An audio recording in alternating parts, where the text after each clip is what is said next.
You guys out there, I hope you're comfortable. You got your tea, your coffee, your robe on, your pajamas, whatever it is, wherever you're at. You might be in the car. Can you see me? You might be in the car. Ooh. But welcome to the Divine Feminine Code. Welcome. I'm Shamora Sheikh of Rites of Passage Institute, where we connect you to your best self through ancient wisdom. So, I was so inspired to do the Divine Feminine Code after reading Women Who Run with the Wolves. It's the book. And yes, this book, I completely devoured it. I wrote all in it. Pages are ripped out. The cover is gone. It is by Clarissa Pinkola Estes, Dr. Clarissa Pinkola Estes. And I was so inspired after reading this book. And actually, I'm an avid reader. I usually read a book within, I would say, 1 week, 2 weeks. It doesn't take me long to read like a 400, 500 page book. But this book actually took me like 3 years. My husband bought it for me. And it took me like 3 years to read this book because I felt like almost every paragraph that I read, I had to sit and really let it sink in and process the information. So now that I've finished it and everything's fresh in my mind, I just want to like share and kind of. So what is so the Divine Feminine Code is about, it's basically the 9 habits of the awakened woman. What does it mean to be an awakened woman? What does it mean when you say feminine awakening or a conscious woman? So basically, awake or conscious means aware. A woman who walks with purpose, is rooted, but at the same time, she has reached her full, or has the potential, has reached her full potential, or is on a pathway to reaching her full potential and walks with purpose. Okay, she's alert. So this is important because when you walk with purpose and you reach your full potential, then you're fulfilling your life purpose and you're able to taste life and really enjoy life and really be fulfilled in what you're doing. This is important for everybody, for every individual. So what are the habits of the awakened woman? So number 1, the first thing you need to understand is the cyclical flow of energy. Now, in the book, Women Who Runs with the Wolves, this is described as the life-death cycle. And I kind of, this basically means like how through life you deal with the ups and downs, okay? And you see this pattern, this cycle, this circle, all throughout nature. I always say when I'm teaching belly dance class that the circle is nature's basic shape, is the most natural shape of nature. Everything grows in a circle. Your DNA, the double helix, everything works on a cycle. You have summer, you have fall, winter, spring, summer, back around again. So you get the point. It keeps going like this. So the sooner you understand that life works on a cycle, or that energy works on a cycle, because as we know scientifically, energy is never destroyed. It is merely just transferred.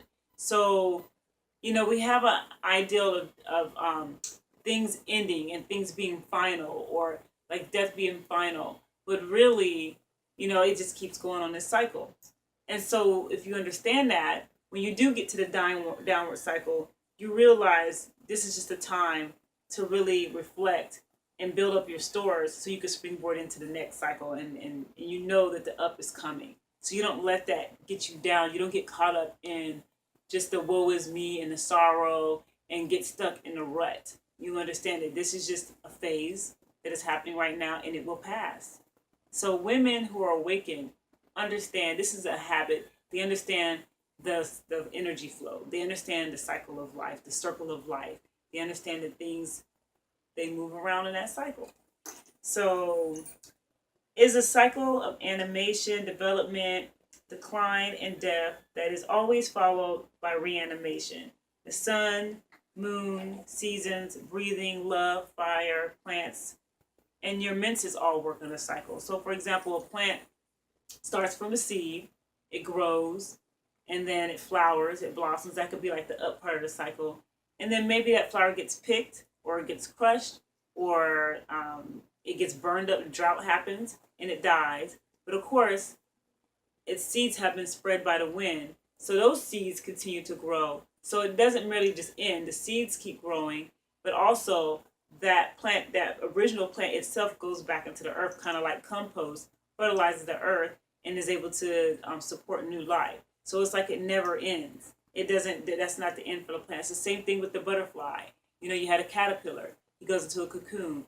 And you can say, well, oh, the caterpillar's life is over. He's never going to be a caterpillar again. But then he becomes a butterfly, you know, and then it goes on from there. So, and the cycle just keeps going. So this is a cycle. It works like this. It's like animation, development, decline, and then reanimation. Okay. So same thing with the sun. The sun, it rises. You have your dawn. It rises. It reaches its zenith. It travels across the sky. And then it sets.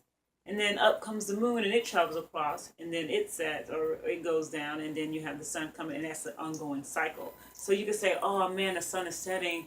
This same sunset will never be here again. It's the end. But really, if you understand that it will be back and then it's followed by the moon, then you have all these new ones to look forward to. Then you don't get stuck in just that one phase or in the downward. Same thing with your menses, and that the new moon or the time that you're on your menses and you're on your period and you're bleeding is a time of reflection. It's referred to as your winter time, when you pull in and use that time to really build up your stores, to give yourself self-care, to really replenish yourself and just chill. And then next phase would be after the winter is spring, right? So then you have your summer, which is when you ovulate. So we go through this cycle naturally as women. We're rooted in that natural cycle even more closely than men are. So, and then of course, that cycle starts all over again. Your fertility cycle starts all over again. So you have that period every month. You're going through ovulation every month, you know. And so knowing that, you wouldn't say like, oh, you know, I ovulated, the egg's only going to live for 24 hours. I'm so, you know, upset that this is it, you know, it's been released. But you know you have many more eggs, and you know that you're going to ovulate for many more, you know, every month. So, you know, understanding that the end is not the end, okay? Not seeing things the finality. So that is a power and a strength, okay? Here's a quote that I have here. And you guys have to excuse me. I'm seeing the light, and then I'm seeing the light on here. But it says, trust that any wound that comes can be healed, and trust that new life follows old. And that's a quote from the book. So you see this cycle in love too. Like when you meet somebody, you're all excited, everything's fresh. It's like the honeymoon, and then things kind of plateau out, and the love matures sometimes. Sometimes it doesn't make it into maturing, and maybe you break up. But instead of getting like so upset or depressed or caught up in a breakup, it's like, okay, what lessons did I learn? How can I move forward? How can I progress? How can I get into, you know, a healthy relationship, or a relationship that's more complementary or more compatible for me?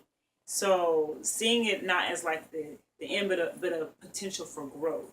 And also when you have an understanding of love as, you know, like in this quote, it says, trust that any wound that comes can be healed. So when you love, to love fiercely and freely, because you know that no matter what happens to your heart or what happens to you, that you'll be able to overcome it, and that you will survive it, and you will thrive, and it's just a phase. So trust that any wound that comes can be healed, and trust that new life follows old. So again, new life follows old, trust it can be healed. And I think that when we look at love that way, we're not as scared to put ourselves out there. And I often think about being a teacher and having taught middle school, high school, kindergarten, preschool, all of that, is that children really love very freely, you know, and they really teach you to do that. They could just meet you and they'll be like, I love you. And they really mean it, you know, so they really open, but at the same time, so it's like it's a power in being able to love like that. And I feel like having worked so much with children, it's really taught me to do that. So love beyond, trust with that any wound that comes can be healed. So even if your heart may get broken, you know, instead of hanging on the baggage and accumulating baggage, learn to heal from that and have the attitude of, there's nothing that I can't survive. There's nothing that I can't withstand. Doesn't mean you just be reckless with it. Doesn't mean that you shouldn't have boundaries. But, knowing, not letting yourself get in your way of finding like your mate, of finding true love because you're scared or because you're putting up a wall and hiding behind that wall. So that's a little secret to love right there. And so my other point is love beyond hormonal aspirations. A lot of times we only experience love like the love of, ooh, you look good, I'm attracted to you, okay, let's do this, and and then you move on. It's like, but you never get to that soul connection, that soulmate, that spiritual love, that nourishing love, that love where you actually build a legacy. So you want love beyond hormonal aspirations. And just hearing it written like that, it was very impactful for me. So for love to thrive, the mate must trust that whatever will be transformative. So again, trust that any wound will be healed, and trust that whatever will happen, it will be transformative in that you will learn the lesson. It will make you stronger. It will give you the ability to get on the path to who you should be with and where you should be. Profound love between two is rooted in the seeking of one's own self. So energy can, okay, so profound love between two is rooted in the seeking of one's own self. What does that mean? So we talked about love beyond hormonal aspirations and having that nourishing love. So profound love between two is rooted in the seeking of one's own self. So in order for you to really experience that spiritual love with your partner, you have to be in a position where you are seeking yourself, where you are investing in yourself, where you are growing, and they are too. So both people have to be working on themselves and improving and growing for you to really reach that highest spiritual love. So if you're in a relationship where you're not capable of doing that, or you're being suppressed or stifled, or you're not able to do that, then you have to understand that it's only going to go so far. You're just going to have that surface love. But, and I mean, that may be all that you want, but recognize that's what it is and that's what's going on. And when it's time to move on, and because it will end. You can't sustain an unhealthy, for a long period. It would just kill your soul. So, then move on, and then when you are ready for that more profound, healthy, nourishing love, then understand that you are looking for someone who's not only going to let you grow and really nourish your creativity, but who is also looking to grow and is in the process of nourishing their own creativity as well. So there we go. And another thing with understanding the flow of energy, or the life cycle, is to welcome discontent as an opportunity for significant life-giving change. So basically, when you are uncomfortable, when you are challenged, when you are unhappy or disappointed, that is an opportunity.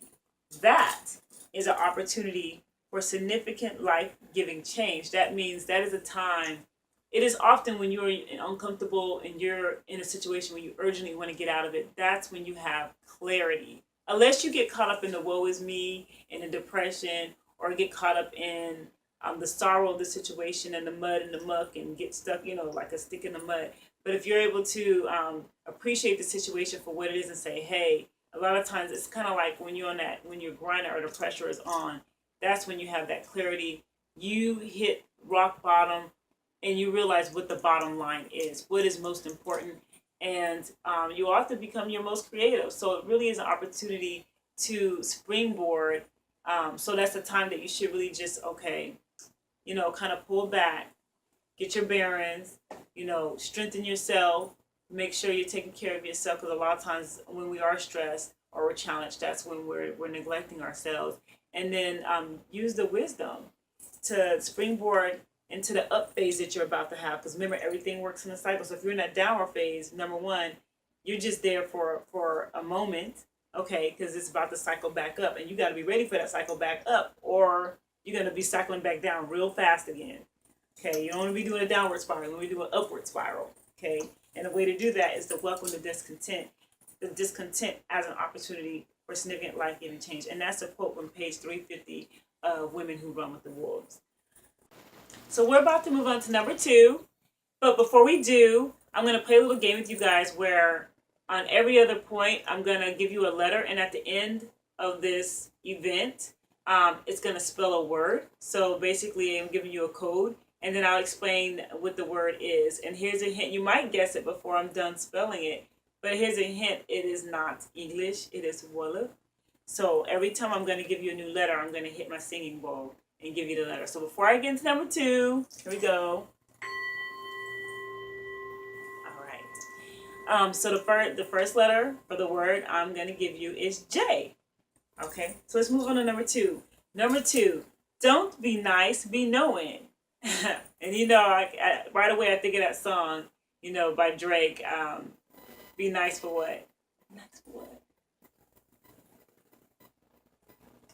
Be nice for what? So nice in this dictionary, it reads agreeable or pleasant in any way, ignorant, silly, of trifling consequence, trivial, easily disarranged, injured, fragile, tender, social, agreeable, socially, respectable, as in nice people, wicked, wanton, lewd, reluctant. So you don't want to be nice. You don't want to be deranged, injured, fragile, agreeable, socially. You want to be agreeable to your spirit and your soul, to yourself. A lot of times as women, especially as girls, as we're coming up, we're groomed and taught to be mannerable and to put others before ourselves, and to try to fit into what society says we should look like, dress like, be like. And we're pressured into that as if, we won't find happiness if we don't do this. So, no, don't be nice. Be knowing, okay? You don't want to be ignorant, silly, of trifling consequence, trivial, wicked, wanton, or lewd. And yes, these are words I'm reading directly from the dictionary. So I'm going to put that to the side and explain that a little bit more. Nice, other words for nice would be gullible, naive, one who is prey, and that's not P-R-A-Y, that's P-R-E-Y. Your alarm system is not developed, meaning like you don't see a dangerous situation, you don't see the red flags because you're not in tune with yourself, or uninitiated. So that's nice. We don't want to be nice. We want to be knowing. So what's knowing? Knowing means conscious, aware, right? The awakened woman. Awake! Are you awake? Be the awakened woman. Don't be asleep. You can take naps, but don't be asleep. Be awakened. The awakened woman understands that she must be aware of any promises that trade for your soul. So if you're knowing and you pick up on something where you have to compromise your morals, or it feels like it just doesn't feel right in your gut, it's not in line with your spirit, you know to walk away from that. There's nothing worth sacrificing that. Study, the knowing woman studies the predator. And not just the outside predator out there in the world who's trying to take advantage of you, but the predator within yourself, which is that voice that talks to you, that talks down to you, that beats up on you, that says you don't deserve that, you're too fat, you don't look like this, your body should be this, your ideals are dumb. That voice in your head is a predator. So study the predator, read between the lines, and instead of looking at things as good versus bad, or good or bad, ask yourself if it's useful or not useful. So, and this is a great technique, especially with children, because they really see things as black and white, and they're like, oh, that's bad, you're being bad. No, it's not being bad. Is his behavior, what he's doing right now, is that useful behavior? Is it accomplishing what we need to accomplish right now, or is it not? So I encourage you to implement it with your children, but also with yourself. Instead of just saying, is this good or bad? Is this haram or halal? Say, is it useful? And is it something that's gonna benefit me? So that basically gets to the bottom line. Um, and also, coming into being knowing is often done through when we go through the challenging times, when we go through the pain.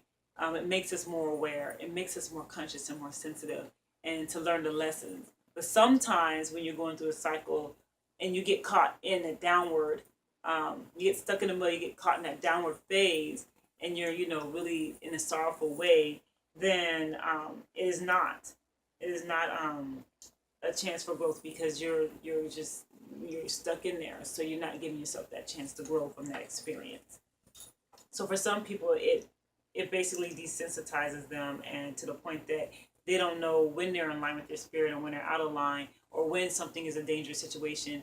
They become desensitized, almost, and more tolerant of violence, of being taken advantage of. Instead of saying, hey, this is not working for me, I'm walking away, they'll basically allow it to keep going and people to keep treating them away. And that's why you often see women who are caught in abusive relationships, but they go from one abusive relationship to the next, to the next, to the next. And especially if there's been a history of abuse from childhood, because what that does is that it weakens your it weakens your resolve, weakens your resistance. It injures your instinct, to where you don't know, you just don't know when you're not picking up on the cues and things. So it's just like a piece of metal or wood or anything. If you hit it over time and keep hitting it, it's going to get bent, it's going to get dented, it's going to become weaker. And that's what happens to you, that's what happens to your spirit when you're going through an abuse, and then you get stuck in that pattern, and then you have less resistance.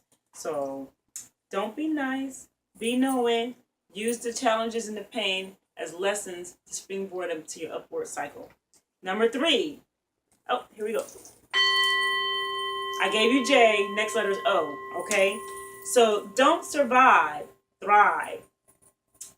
Survive, heal, thrive. That's the cycle. You go through an experience, it's your downward cycle. You had hardship, you went through abuse, something was challenging, you were disappointed. Survive that, heal from it, and then thrive. Don't go back to the surviving part and keep backtracking from healing to surviving and get stuck in that cycle going back like that. You want to go forward like that. Okay, upward spiral, not downward spiral.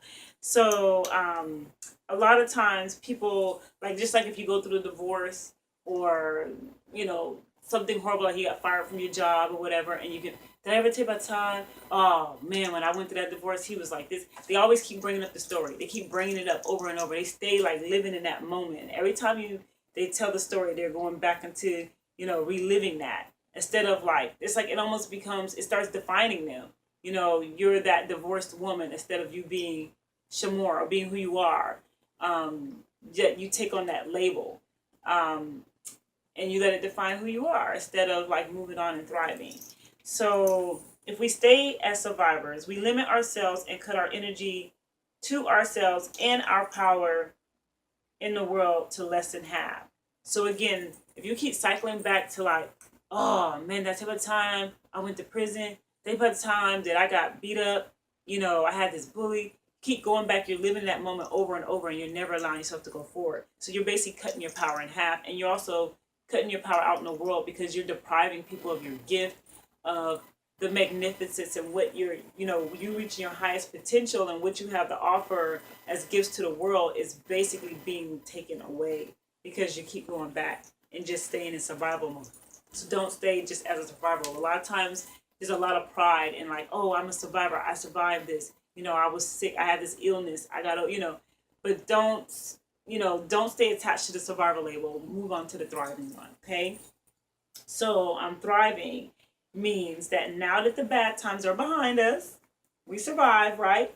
To put ourselves into occasions of the lush, the nourishing, the light, and to flourish, okay? So make sure that, again, you're not going back and reliving those until, keep repeating and, telling those stories over and over. I hear people do it all the time, but to actually put yourself into healthy, lush, environments in which you're able to grow and to flourish and to become your full self and reach your highest potential. Number 4. Here we go. I gave you J, I gave you O. The next word, a letter, is N. So number 4 is intuition. This is my favorite one. I was reading a book and it said somewhere in there, it said intuition is like a muscle. The more you use it, the stronger it becomes, and when you don't, you lose it. So some people might have to really do some intuition sit-ups and push-ups to get that back, because you don't want to lose it.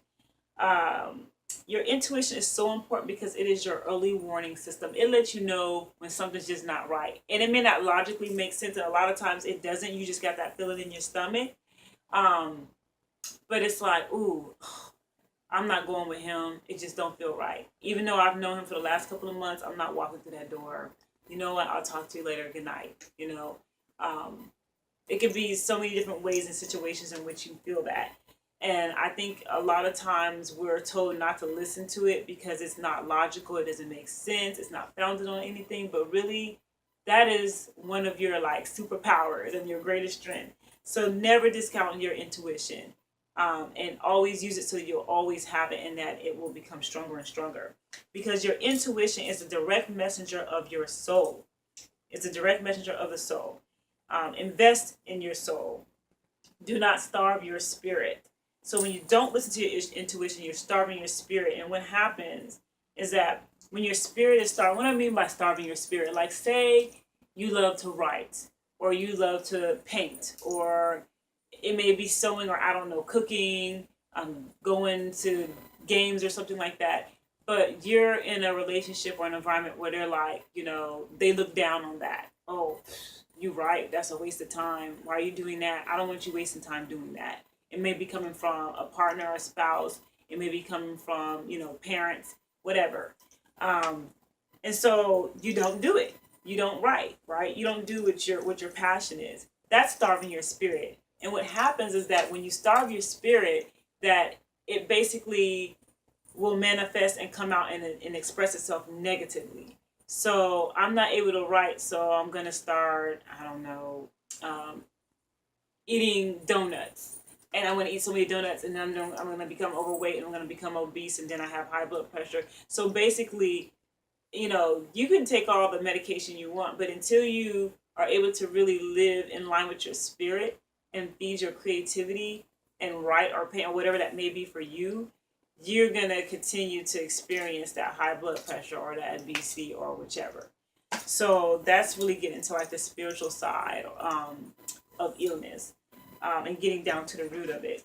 So, so you don't want to starve your spirit, because otherwise, that's when it's just like you hear the story of the preacher's daughter, or maybe your parents were very strict, or, the girl where she can't go out anywhere. Her parents are so strict. She may be living in some type of religious society. And then when she goes to college and she's free, she parties so hard, but then she ends up getting into drugs, and then she ODs and she ends up dying or something horrible or whatever. So that's because her spirit was starved. And so she went into overboard, and it manifested, it expressed itself negatively. So when you starve, when you finally break through, you just go crazy. So to keep yourself, you want to keep yourself balanced and level. And the way to do that is to feed the creative spirit, to feed your spirit, okay, to listen to your intuition. Protect your soulful life by any means necessary. Protect your soulful life by any means necessary. So that is not anything that's ever up for sale. It's not anything that you can just give up, and it's going to be okay. You can put something else in place of it and put a Band-Aid over it.